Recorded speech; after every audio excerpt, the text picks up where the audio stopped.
Space Jam DVD. Space Jam DVD. Anyway, true believers. Time to talk about MCP. It's time to deliver a new episode of Wait, Did I Roll a Wild? Your Marvel Crisis Protocol Plavog. We're not the best Marvel Crisis Protocol Plavog, but we are the best of the rest. So, that said, I am your host, Tim. With me tonight is the gentleman in the chair that he is sitting in. It's Dan. Yep. And tonight we're going to be talking about a bunch of stuff. We got a new kind of a plethora of models last week that we are in the process of assembling or painting. Some of us are in the process of assembling and painting. We got to try out the new Unstoppable Colossus Ultimate Encounter last week, or Crisis Threat last week, or this past week, like right now, like this week, like just a couple days ago. A few days ago. On the Power Phase on twitch.tv/professional casual network. And we got the Elektra card, which has turned friend into foe and foe into double enemy, which, as we all know, is like two enemies, but you put the two-sided tape on their backs, and then they can like watch each other's backs. Like a double hawk. It's exactly like a double hawk. But that said, let's start out with the basics. Hobby thoughts. Oh, sorry, different. No, that's the basic. That's the vanilla. Hobby stuff. Dan, what'd you do this week? You put brush to butts? Yeah, quite a few butts. Like 9 of them or something. Because all the new X-Men release I've still been working on. I got things tabletop ready for Monday, but most of them need a bit more work to be up to my standard for myself. Fair. Yeah, there's table standard and then there's bleached butthole standard, and you're not quite at the bleached butthole yet. No. Okay. That's fair. It takes time. Yeah. Otherwise, it could burn you. And then I have 9 because I'm also working on the Trident miniatures, X-23 and Honey Badger. Oh, that's fair. But I'm also painting the AMG ones from we do promotional images. What? Support them. What? Beef Dragon. So, what a great name. Sorry, people listening to the podcast version. We just had someone enter chat whose name is a Beef Dragon. Like a Beef Dragon, not even just Beef Dragon. Or the Beef Dragon. It's just one of the Beef Dragons. And he was first in chat, or they were first in chat. And I have to say that I appreciate you so much. That is such an incredible name. And I'm so happy that you're joining us tonight. Yes. Thank you for that. What was I talking about? I have no idea. A Beef Dragon. Oh, apparently. A Beef Dragon. So out of all of the dragons that contained beef that you painted this week, was there any one that was particularly difficult to assemble or one that became kind of monotonous to paint? Oh, Magic was very difficult to assemble. She was kind of a huge pain because she's got holding the sword up behind her back, so her arms are up over her head. Yeah. So she's got like her body, is 2 pieces that go together like they always do, front and back, and then her head. And she's got one arm. I think it's her armored arm is holding the sword. That's on one piece. Okay. And then her other arm is a separate piece. But I think the other hand is on the handle of the sword. So like you have to fit the arm onto her shoulder and then into like a little tiny socket on her hand. And there's not like there's no flanges for it to like be like locked into one spot. So like if you just try to glue one arm on, it could like shift a little bit before it sets, and then if you try to put the other one on, it won't go right. So you have to do them both at the same time, and I don't have the smallest fingers. I'm not, like, a large person, but I don't have the tiniest fingers either. So it was trying to hold her in place, and then, of course, I glue my fingers to it, so I take my fingers away, and then the piece comes with it because it's stuck to my finger instead of the model. It was not quite as bad as Okoye. That was my worst model to assemble so far. For them, I didn't have as much problems with Shuri, but the Okoye trying to fit the spear onto the arms had the same kind of issue, and I was just like, ugh! But Colossus was the easiest model to assemble since normal Miss Marvel. Okay. So it was one piece. Oh, that's rad as hell. So I will say I do understand your struggle with Magic Sword. Not because I did it, but because I did put together 40 Termagants. And getting their hands to fit together on the gun that would also have their Yes. shoulder joints in a position to be able to attach to the torso and not look absolutely atrocious. That is one of the most frustrating things that absolutely 100% is part of the reason that I will never assemble models again. Fair. Those kind of things are the worst. If you talk to anybody that plays Star Wars Legion and you even mention B1 battle droids, they will lose their minds because Oh, gosh. assembling them is terrible. It is super frustrating. But the rest of the ring, everything else that came out in the X-Men wave was a breeze. Other than Magic, Colossus was 5 pieces total, including the giant. Including the giant hand? Yeah, that was one piece with his hand molded onto it. Wow. He was really easy. That was a nice break That's after. awesome, actually. So, kicked out of the hood, it is great to see you. I was actually about to talk about you a little bit. In one of the Facebook groups, I forget who it is, I intended to write down the name because I really wanted to shout him out. I think it was Michael something. Had posted a picture a couple weeks ago of a MODOK that was painted up to look like a Juggalo. Oh, yeah. And it looked incredible. I will absolutely look up his name and mention it next week and put it in the show notes. But I am very much at the cusp of, do I buy another Juggernaut to have painted like a Juggalo?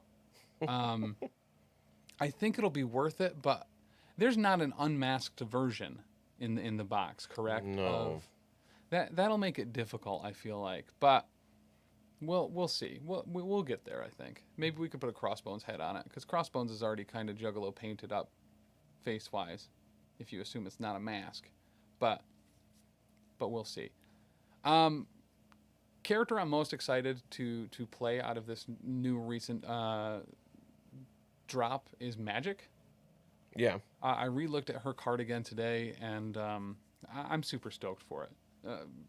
Variable teleporting, the tactics card to potentially teleport enemies and give them Incinerate is awesome. Her Spender automatically applying Bleed and Incinerate. Her Spender's nice, where you count skulls, just like Dormammu in her role and the opponent's defense roll as successes. That's cool. She looks like a solid 3. She does. I was a little disappointed that neither of us fit her into the first attempt at Ultimate Colossus or Unstoppable Colossus, but we have plenty of time. You're going to play Magic every other week going forward anyway. Yeah, pretty much. If I can't play Hulkbuster, I'm going to play Magic. If I can play Hulkbuster, I'll also probably play Magic. So, thanks. Thanks, Chuck. I did hit record.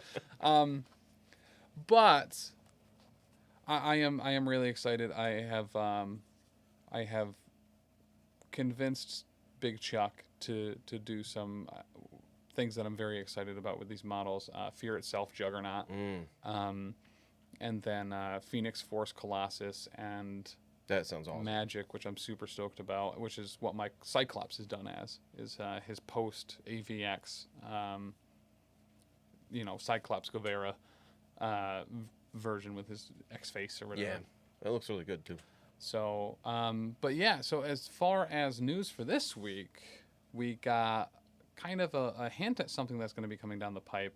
But the big reveal today, Tuesday, Wednesday, Monday. Today's Thursday. Right? When did Elektra come out? I think it was Tuesday. I think it was Tuesday, too. We got the Elektra card. Yes. So let's go over that. A lot of feelings about this particular card. There's things that I'm happy about. There's things that I'm willing to overlook.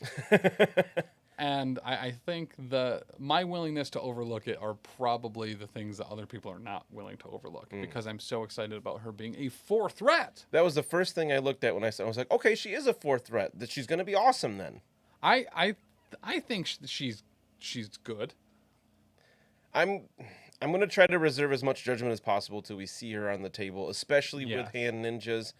It's easy to forget them. I am very underwhelmed with her as a 4. So I don't mind Elektra herself being a 4. Right.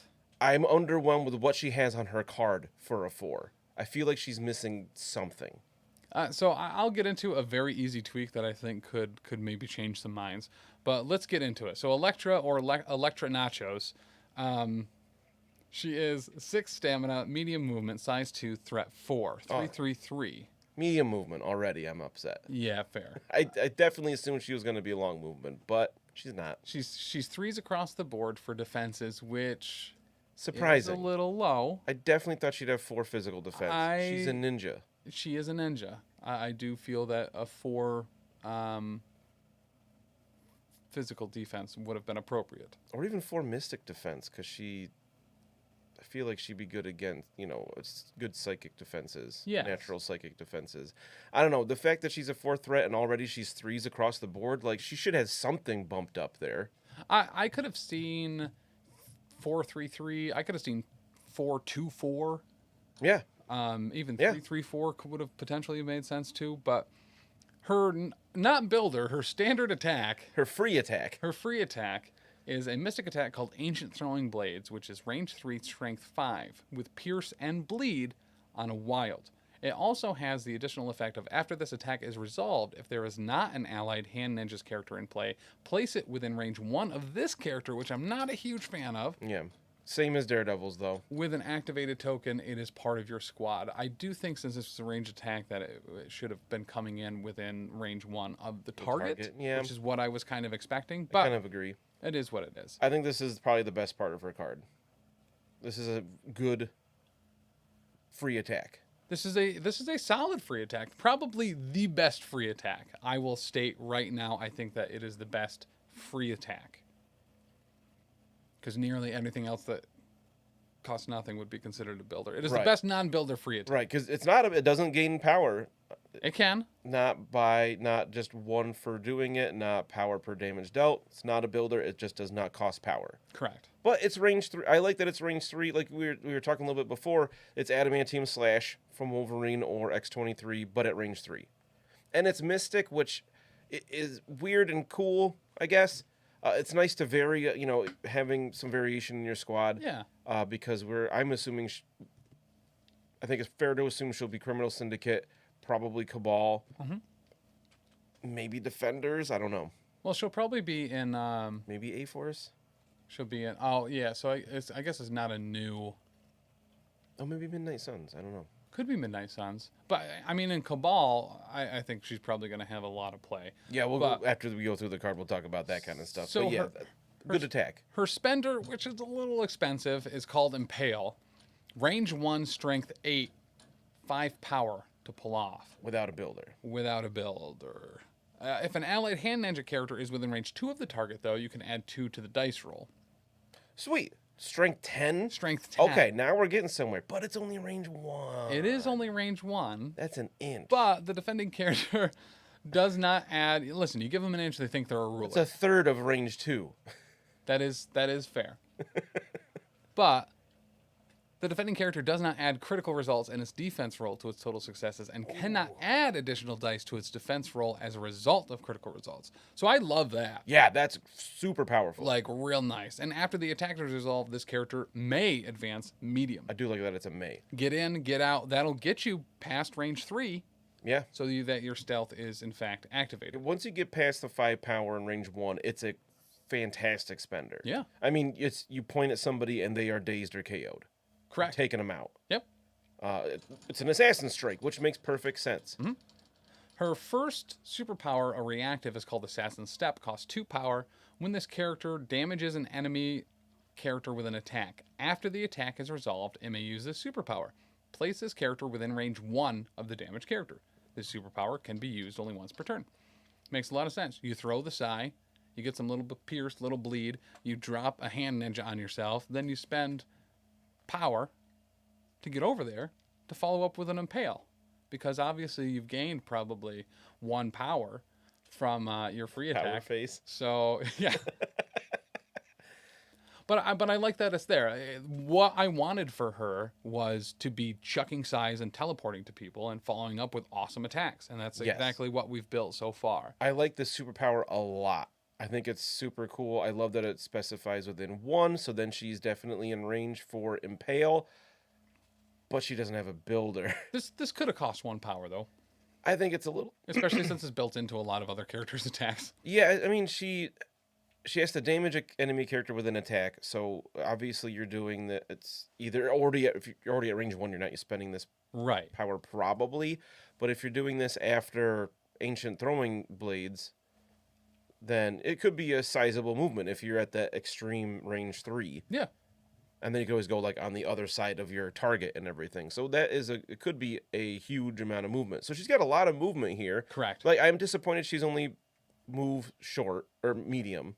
Yeah. She's not move long, but she has extra movement here, but it's expensive It is expensive. because she already super power hungry. Correct. You're talking to do assassins. So if you want to set up an impale and you're far away and you need extra power or something, you can do ancient throwing blades to do assassin step to get into range. But now your impale costs 7.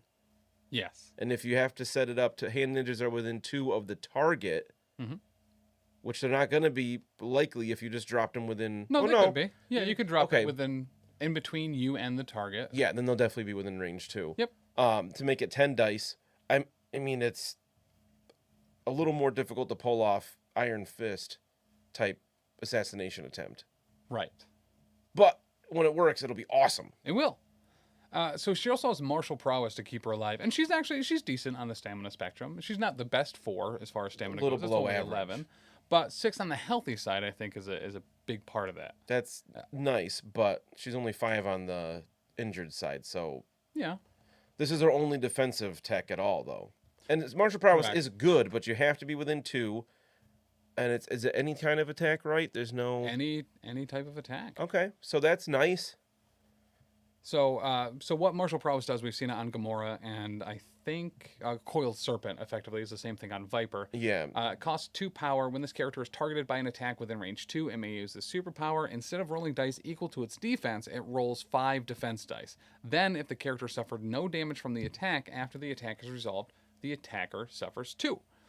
So this will come into play with her next innate. This is, like I said, we've seen this before, but a cool counterattack and a buff to your defense to make sure the damage doesn't go through, and if none goes through, pretty awesome when you deal damage back. I love martial prowess. It's saved my ass so many times for sure. with different characters, and doing a little, just having extra dice is huge. Correct. And then doing some damage back, but it costs 2. It Again, she doesn't have a builder. It does cost 2, but her Out for Blood innate, this is the way that she kind of gains power. When this character deals damage to an enemy character with an attack or superpower, after the attack or superpower is resolved, this character gains 1. So if you're using martial prowess on a regular basis and dealing damage back, you're getting half of the cost refunded, which is awesome. Fair. Yes, that's nice. So yes, I was kind of just playing it up. She doesn't have a builder, but every attack, anytime she does damage, she gains 1 power. Yes. She still seems super power hungry with that, because like say turn 1 she gets a power in the power phase, she moves, she throws her throwing size, she has 2 power. I think like she can't gain more than 3 power in a turn unless she's taking hits, and she has some stamina, but she doesn't really have the defenses to back that up. Well, with martial prowess you do. Potentially. I'm saying, so she becomes kind of a psychology piece, right?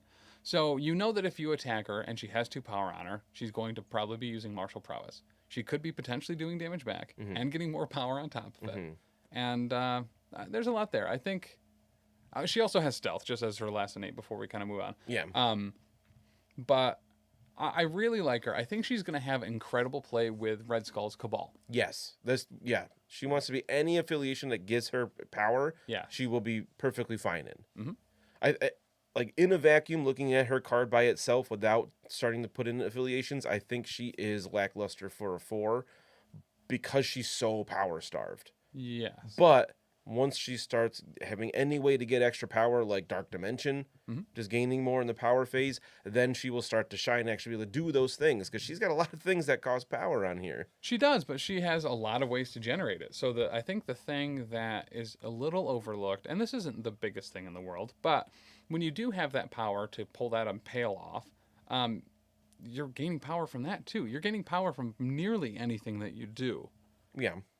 Which I really appreciate. I'm sure we're going to get some awesome tactics cards too.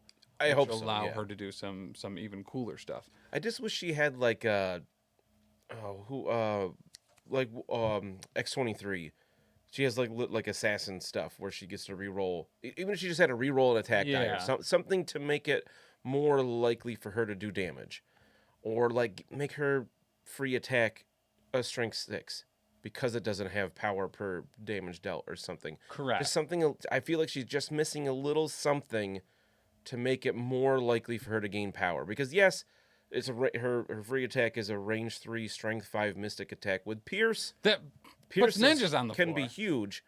I mean, the ninjas don't help her directly here, but like she has to do damage to get power, right? Yes. So I mean, a strength 5 attack isn't guaranteed to do damage. It's not. Absolutely, you're correct.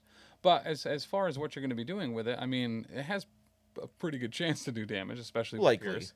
And it's dropping ninjas. It's 2 attacks. You know what I mean? So then, after you throw your ancient blades, you're dropping some hand ninjas on the floor, which are then going to most likely be within range to use ninja weapons, potentially get another bleed if you didn't do it the first time. They can move stuff around. Not the turn you drop them because they start with an activation token. So, when this character is placed onto the battlefield as a result of a coordinated strike or Oh, ancient right. throwing blade special I roll, forgot about that one. Immediately make an attack. Good call. Yep. So They can make an attack right away. So she gets an extra little something out of it, which certainly helps. But she's not doing damage there if the hand ninjas that's true. do damage with their attack. But so let's assume turn 1 you're moving up and maybe attacking if you're lucky. Right. Getting a power. So now you have 2. Turn 2, you are attacking, getting a power, potentially teleporting there, and then either attacking again. Here's the thing. She's an assassin, right? An assassin isn't a constant bludgeoning damage dealer. That's in every round of combat. Elektra, true to herself in the comics, is probably going to be skirting around battlefield edges, getting some ancient throwing blades off, dropping some ninjas off, maybe picking up a thing here, maybe picking up 4 hammers. You don't know. But Yes, hammers will help. But Impale is really meant to be set up. She is an assassin set-up character. Yes. So you are doing a couple things here or there, building up some power, and then popping off when you have that power. And I think that's super thematic. I do like that about her a lot. I was joking in the Discord saying, like, the one time a game you get Impale off, it's going to be awesome. Or better be. And, like, realistically, I could see her doing this once, maybe twice a game after she gets injured and has some power from taking damage. Maybe. And then it's a potential 10 dice attack where they're not getting crits or extra dice off. Yeah. I think Impale is certainly going to be fantastic, and it'll be character ending. Yeah. It's just that 5 power is a lot for her to build up. It is. But like you said, it's a thing you have to set up because she's an assassin. I think it fits her character really well. I just wish she had something a little something more to help make her power generation a little more consistent. I don't think even adding 1 power after the attack is resolved to ancient throwing blades would have been the worst thing in the world.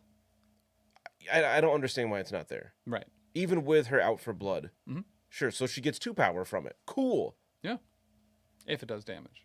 Right. So if they had that, she just gets a power for do it after the attack is resolved, and then if she did damage, she gets an extra power from out for blood. Yeah. I don't see a problem with that, but I also haven't playtested the character. So I will say my assumption is that in playtesting, if that was the case, and she was gaining power from that and out for blood and for Cabal, she was going to be getting Impale off way too regularly. Probably, yeah. Because with the power phase, that's 1 attack effectively ending with 4 power. That's a lot. Yeah, it could be.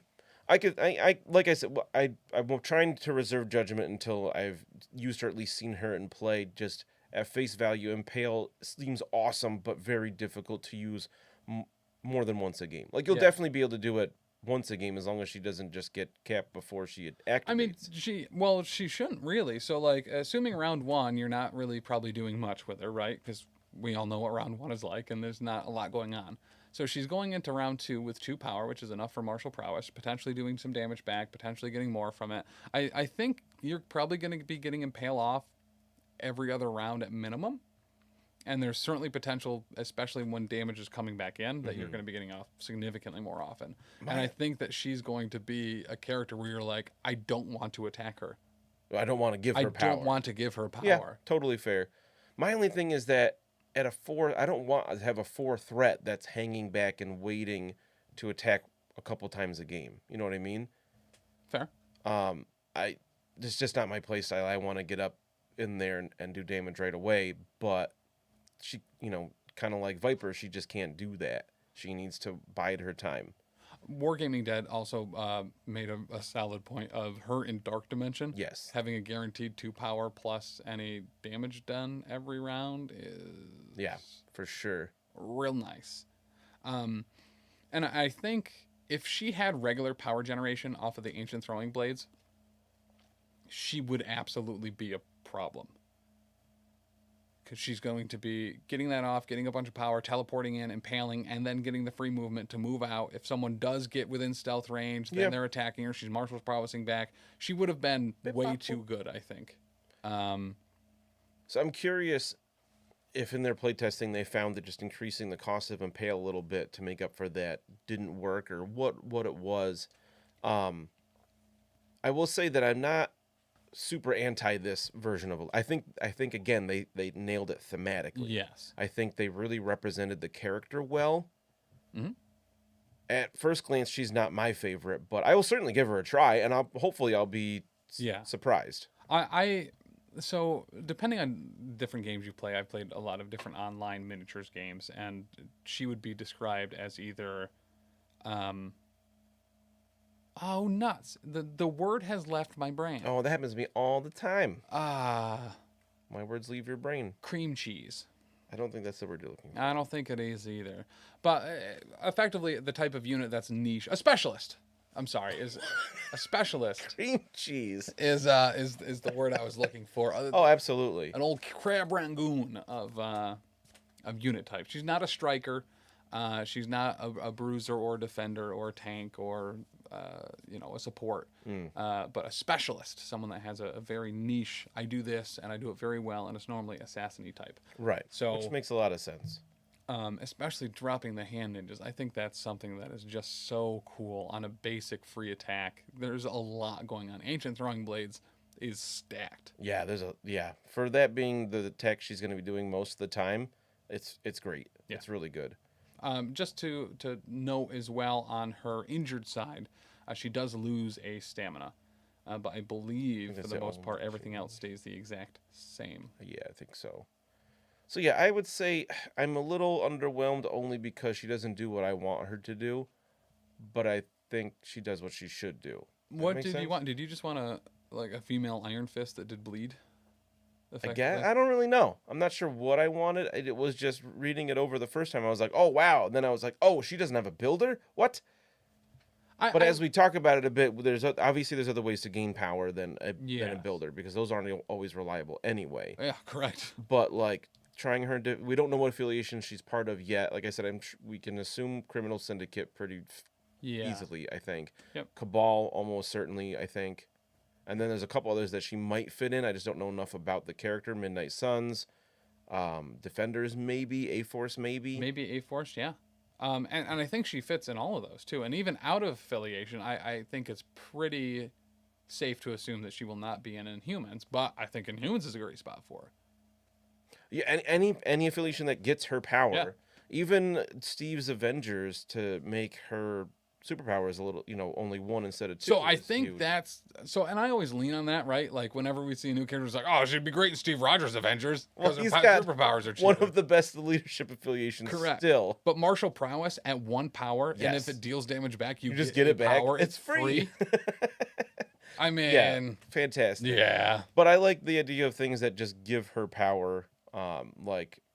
She wants to do damage she needs to do damage to get power anyway, so putting Red Skull's Cabal makes a lot of sense. Yeah. And she's red, so she fits in. Or she wears red, I mean. Yes. She could join Red Skull at the Red Ball, even.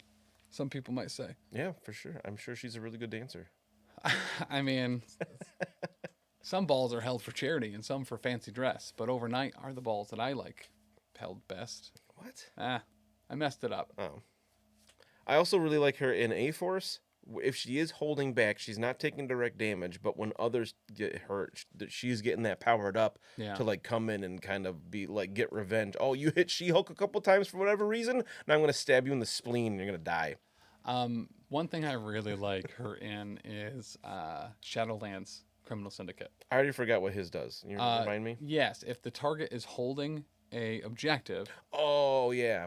you can re-roll one of your dice, and you can even re-roll a skull if they are holding that. Okay, so she likes Daredevil's thing there for even more offense. Right. X-Force for just re-rolling enough attack die is good. Mm-hmm. So she fits well in a lot of affiliations. But range 3, 5 strength mystic with a re-roll and pierce. I mean, you need that wild on that attack. More for Pierce than Bleed, I think, because Pierce can be really powerful. Oh, I only got 1 success. No, you didn't. Correct, yeah. I think, once again, she's not a piece you're just going to throw in like a Viper or a Bullseye, something like that. She is certainly something you're building around a little bit because she's a little bit more expensive. But she's like a Ronin. You know what I mean? Where she has very clear things she was supposed to do, but she doesn't fit into every list. Absolutely. But what she does is probably going to be real nice. I am excited to try out Shadowlands.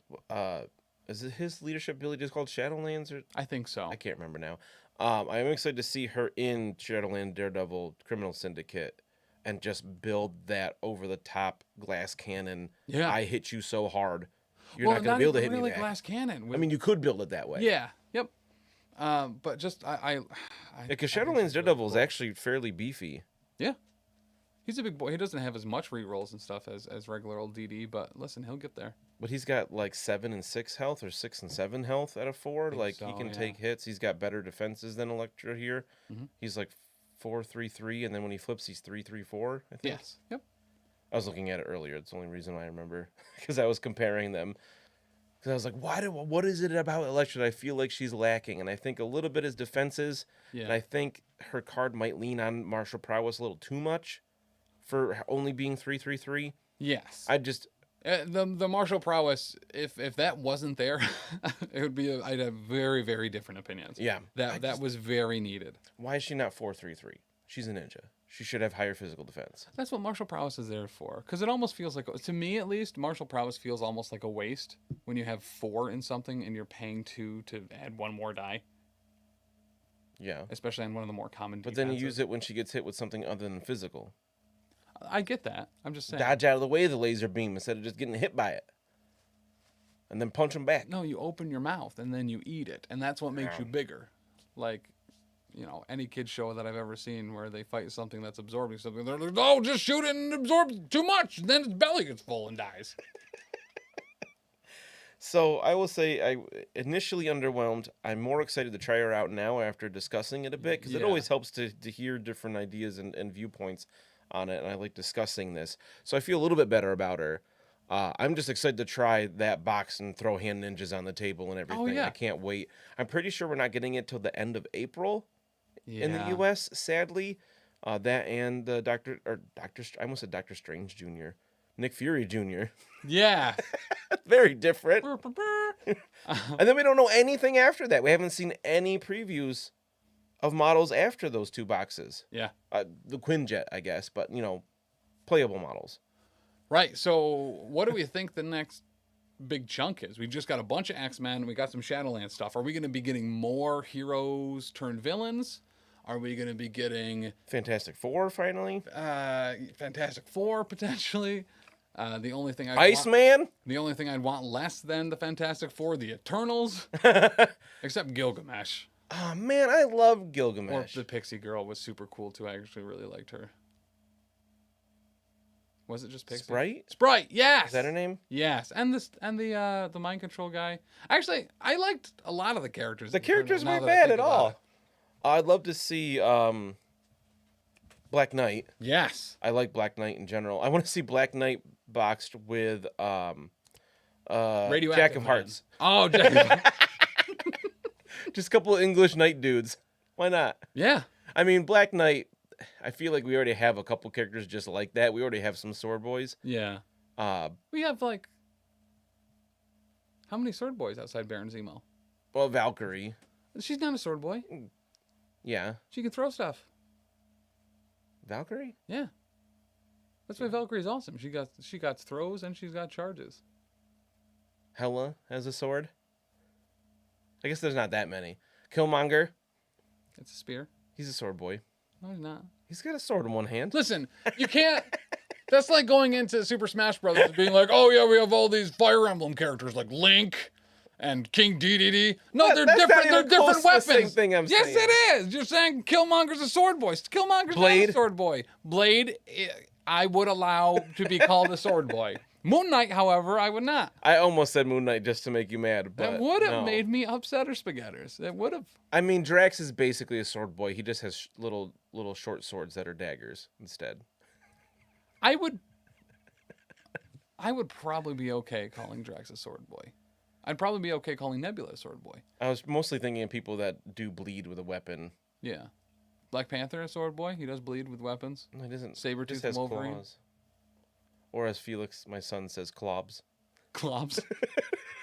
It's so hard not to laugh at him every time because he has this lobster thing that is like you squeeze the end of it and his claws go together. And he's like, I pick your stuff up with my clobs. Clobster. I like it.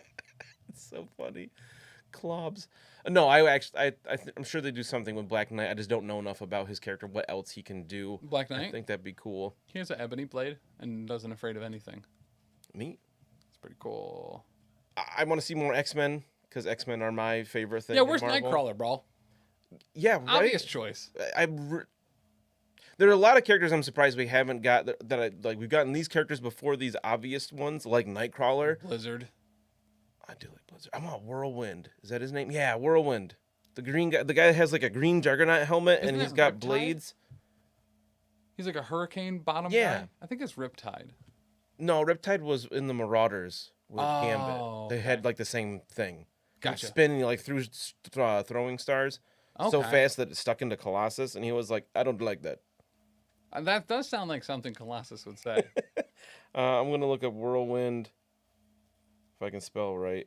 Wind Marvel. I know we've talked about this before, but like just a little mini like New Mutants run. Get some like Cannonballs and Danny Moonstar now that we have Magic, a new affiliate. Yeah, that's exactly what I thought he looked like, but I Yeah, guess then usually his bottom half is like a swirly wind. yeah. I would love New Mutants. Absolutely. Yeah. Gladiator. Oh my god. I love Gladiators so much. I assume we will get this at some point, but I want it now. A Brood Ultimate Encounter. Yes. Organized play kit, similar Brood are to so the cool. similar to the Maximum Carnage one. Sure. It has like a bunch of different Brood and Like stuff Brew. around. No, not him. He's stupid. I know you hate Brew. He's just so dumb. It's kind of dumb, but I like it. Like that season or series of X-Men, they were just like, hey, what if we took X-Men villains and made them emo boys? That was a thing for like 10 years. They had like Apocalypse Kid, and they Literally had Kid Apocalypse, Kid Gladiator. yeah, Brew. Probably others I can't remember, but definitely those three stick out. Yep. It annoyed me. I don't like that. I don't mind the idea of these legacy characters that things get like passed on to, like Hawkeye to Kate Bishop. Oh yeah, that I do like. Captain America. love Young Avengers. Sam Wilson. I hate Brew. He's a brood. He's a mutant brood, right? So he doesn't have the weird like praying mantis spikes. He's Yeah. got arms and legs like a person, and he wears little glasses. Yeah, I hate it. I hate it so much. But realistically, the way they come out with things for this game, like I have no idea what could be coming next. Yeah. Because it'll be something I did not think of. I would like more Spider-Man rogues because I love his rogues gallery. Yeah. We've got a lot already, but I want more. Yeah. But And like there's a lot. There's who knows? really cool stuff there still too. You know what I mean? Yeah. Like Shocker. I would love to give my opponents the Shocker on a regular basis. Yeah. That would be having him and Bullseye and Magic on the table. Like you'd be good to go Yeah. for quite a long time. Uh-huh. I'd just run those three in Dark Dimension. So I could say Dormammu, Melker, Shocker, Bullseye, and And you just really like Magic. I just really like Magic. I think she's cool. Yeah, I do want Fantastic Four at some point. I feel like that's a corner of the Marvel universe they're missing now that X-Men have been represented pretty well. Yeah, Fantastic Four has been always so aggressively boring to me. But Yeah. then again, so was Avengers until the MCU made them fucking awesome. Yeah. So if Marvel has the rights back and they do if they give the Fantastic Four the same treatment that the Avengers got, which made them interesting, yeah, I'm probably down. But we did play a pretty interesting game on Monday. We did. With current models, not things that we're speculating about, things that are actually out and available. Correct. So we played the Avatar of Sitarak.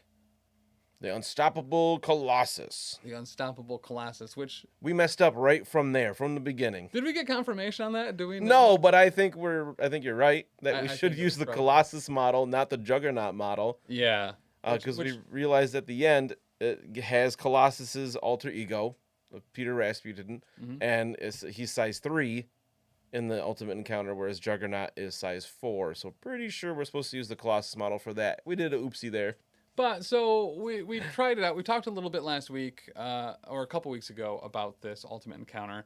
We didn't have all the information at that time, but we do now. And then we had the rule book, because the box comes with 1 rule book and then 8 sets of stuff. So all the difficulty levels and stuff like that were in that book, and they were a little bit different than we were expecting. The same standard narrative, normal, hard, super hard, or intense, or Something like that, yeah. Unstoppable was probably the last difficulty level. yeah, double vibration or whatever. So we ended up playing on normal, so we got 2 tactics cards each, and we found out how you choose priority. There was randomizer tokens, and you shuffle them up, and you put them on the board, and as Juggernaut starts play, you flip one over, and that's the Cerebro Tower that he's going towards. Rah. And once he smashes that, you flip over the next one. We got pretty unlucky in our setup where he was effectively going in a circle around the board, not going through any of the beams that we had set up. But overall, what did you think of this style of Ultimate Encounter where the enemy plays themselves? I loved it. I love the concept of it. I was a little frustrated that we kind of messed up playing it pretty badly. I mean, that tracks for us. Yeah, that was the first time. We're not going to get everything right. Who does? Right. But I love the concept of this one. I thought it was really cool. You could potentially play it with 3 players if you wanted someone to control the Colossus and always roll for them. Everything else is pretty well decided already. Yeah. But if you wanted to include somebody else, but I like that it's an Ultimate Encounter that you can do with just 2 people. Yes. And I like how easy it was to run the Unstoppable Colossus running around without us really thinking about. There was a couple times it was like, well, like, who should he attack here? Probably this person because they have the lower defense and he'll be able to do more damage to them, kind of thing. Because we were really trying to play to the spirit of the game that you do what's worse for the players with the ultimate threat. But I really liked it. And I did really like that when we were faced with those decisions, we pretty much knew, well, this would be the worst for us. So this is obviously the way to go. This would be pretty bad. But honestly, very legitimately, I thought having to make those determinations were going to come up a lot more often, and they didn't. So when the Unstoppable Colossus is above a certain momentum level, his basic punch, which is the thing that you will most likely be doing on his rampage, is area 2. Yeah. So you don't make that decision on who he's going to attack. We got really lucky that I was rolling crap. Yeah. 2 hits on 8 dice like 3 times in a row. And yes.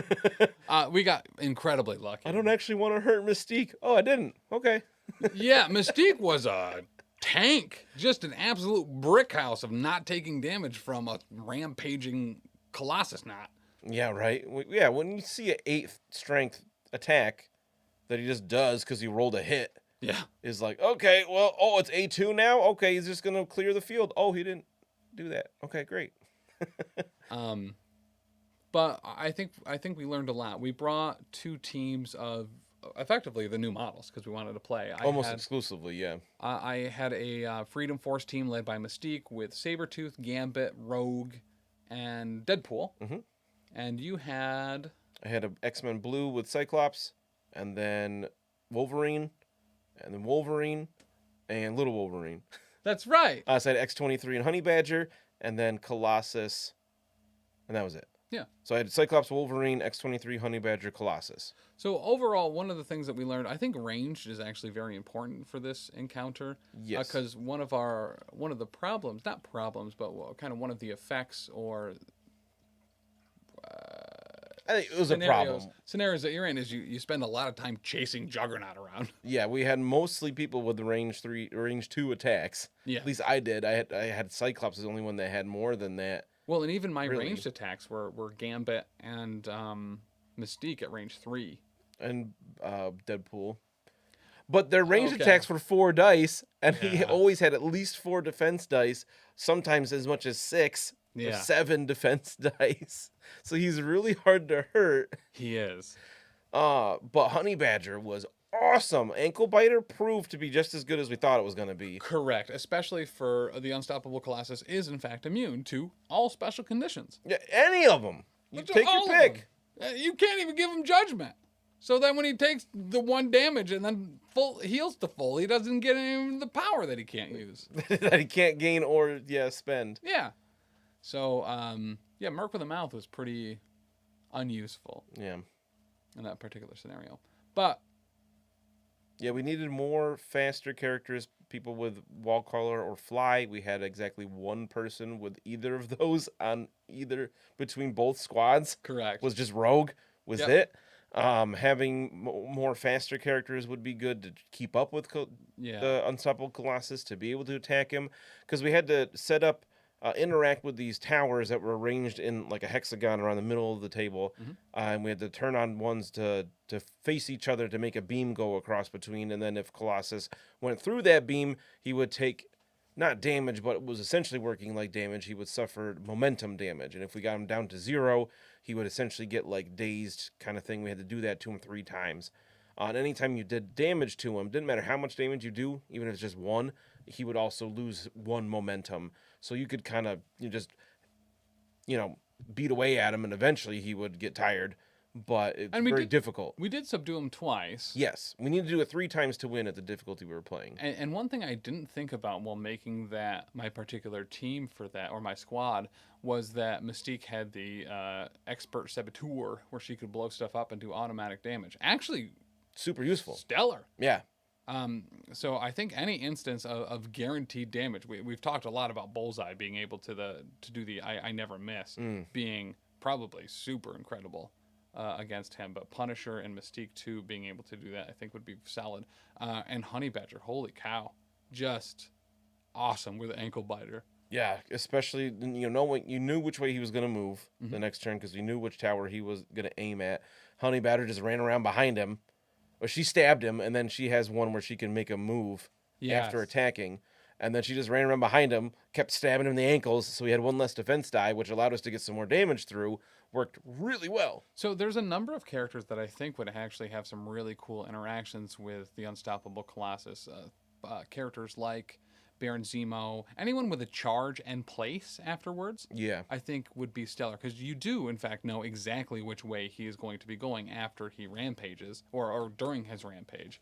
And because he moves before the rampage happens, and he's moving always at least short, but on a rather large base, so you can kind of know for a fact, if I get on the other side of him, I'm almost completely safe. Yeah. So I think anything, Nebula, for instance, anything where you place yourself within range 1 after the attack is resolved, to be able to put behind him so that you know he's not going to be too far away where you're going to be able to get there again. And you put yourself out of harm's way is going to be pretty good. Yes, if you can keep plinking damage on him, because you get 9 activations around between the 2 squads. So you got a good chance to do a fair bit of damage if you can get it past his defenses. Correct. And then... which are even across the board, too, so you can't even rely on, like, well, I have a bunch of energy, or physical, and this. So 4-4-4. And I kind of like that, so that there's not a disadvantage to bring a bunch of physical. Yeah. But that randomizer really gave us trouble, where especially at the end of the game, where he was just like going after the next closest one, then the next closest one. If it was spread out a bit and we had more time for him to have to move places, would have really worked in our favor a lot better. But I would say overall, it was a really fun encounter. I liked it a lot. I think we're going to give it another try this coming Monday, right? Yes, we are. Do you know who you're going to be wanting to run for that? I was thinking about trying to build another like X-Men type list, but I'm not sure yet. I want to try to do something different than what we just used, and try to get more like flyers with range attacks. I think that's probably a good call. I was on Lexa White's podcast, The Morlocks, the other week, and had talked about how one of the list that we made on that particular episode, I was going to try to run, and it included Mr. Sinister, and I think I may try that, or Cabal with Mr. Sinister specifically. Okay. Because I think Cabal, just getting that additional power generation, and trying to get some constant damage with Bullseye will be the way to go. But I guess in addition to that, Big Chuck, did you have any thoughts or feelings on any of that? True believers, welcome to another episode of Wait, Did I Roll a Wild? A Marvel Crisis Protocol vlog. I, of course, am your host. Laryngitis. Yeah, accurate. Yeah, That was good. I'm here. Finally, I was at work. I really appreciate you making it here anyway, man. Yeah, you know. Oh, my Dan call? No, I show up whether I'm sick or not. What are you talking about? Yeah, I have had to cancel for that in the past. That is true. That is fair. Laryngitis, smaryngitis. Who needs a voice on a talking audio platform? So we'll just get you a megaphone. It'll be fine. Yeah, I'll just get a speaking spell. I Yes. never had one, but my cousin did, and I thought it was the coolest thing in the world. I thought it was a video game at first, and it's very much not. No. But it Do you it make looked us say like it farts could've all been. the time? No, you could do that. I don't know. I don't have one. Oh, Farts. Farts is the first thing he went to. That's how pure he is. He went farts. You That's go, one of you Tim's straight favorite up words. go pee every time. oh, You go yeah. peeing every time for sure. Yeah.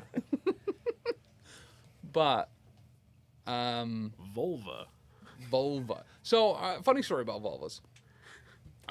Way before I probably should have, I saw the movie Deuce Bigelow Male Gigolo, correct?